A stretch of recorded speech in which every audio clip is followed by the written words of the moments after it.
Hello friends, welcome to our channel. Friends, आज आपण पाहणार आहोत भाडेकरू घरमालकाविरुद्ध प्रतिकूल ताब्याचा दावा करू शकत नाही. सर्वोच्च न्यायालयाचा महत्त्वाचा निर्णय आहे. तर चला पाहूया काय निर्णय आहे. तर भाडेकरू त्यांच्या घरमालकांविरुद्ध प्रतिकूल ताब्याचा दावा करू शकत नाहीत, कारण त्यांचा ताबा मूलतः परवानगीवर आधारित आहे, असे निरीक्षण माननीय सर्वोच्च न्यायालयाने नोंदवले आहे. आता का नोंदवले आहेत ते आपण पाहूया.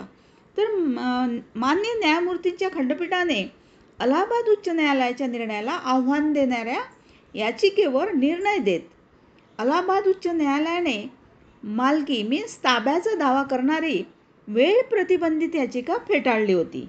वादीने 1966 मध्ये अंमलात आणलेल्या नोंदणीकृत विक्री कराराद्वारे मीन्स सेल डीड हक्क सांगितला आणि विक्री करारानुसार घरावर ताबा मिळाल्याचा दावा केला होता.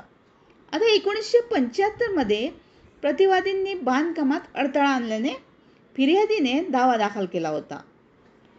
त्यामध्ये कनिष्ठ न्यायालयाने खटला निकाली काढला आणि त्यापेक्षा कनिष्ठ न्यायालयाने अपिलास दुजोरा दिला असला तरी मान्य हायकोर्टाने हा खटला वेळ प्रतिबंधित केला, कारण प्रतिवादींनी 1944 मध्ये फिर्यादीच्या पूर्ववर्तीच्या हितसंबंधावर प्रतिकूल कब्जा मिळवला होता.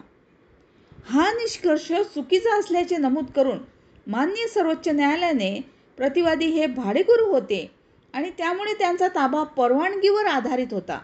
त्यांनी 1944 पासून कोणत्याही प्रतिकूल ताब्याचा दावा करण्याचा प्रश्नच उद्भवत नाही, असे म्हटले आहे. आता माननीय न्यायालय पुढे म्हणाले, आमच्या विचारात वादी अपीलकर्त्यांना 21/1/1966 रोजी नोंदणीकृत विक्री करारांतर्गत त्यांची मालकी मिळाली. आता प्रतिवादी विरुद्ध ताब्यासाठीचा वाद केवळ त्या तारखेनंतर उद्भवला.